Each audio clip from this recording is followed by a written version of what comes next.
Still need some? Yeah, where the fuck is F4SA? Right here. Alright, good afternoon. My name is Catherine Edwards.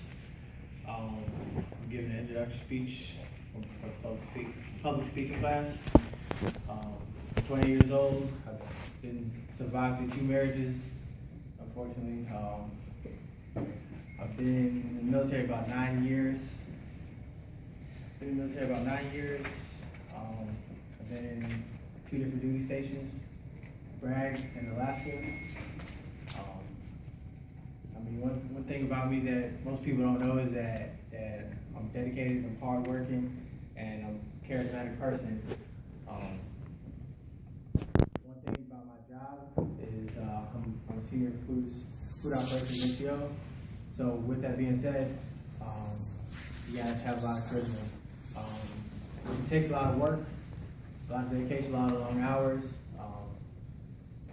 People don't really understand what it takes to do the job that we do. I'm pretty sure everybody has long hours and different things that they do within that job. One saying is that you're only good as your last meal that you serve. So anything they do before that is pretty much null and void.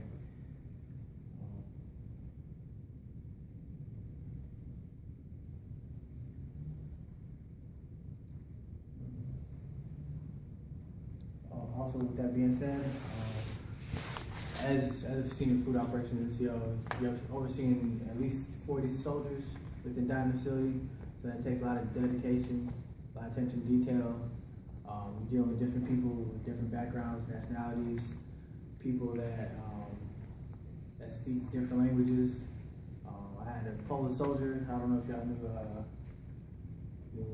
knew him, but I mean, talking to him was kind of difficult at times. I was like, so forth. So that in itself just took its own course.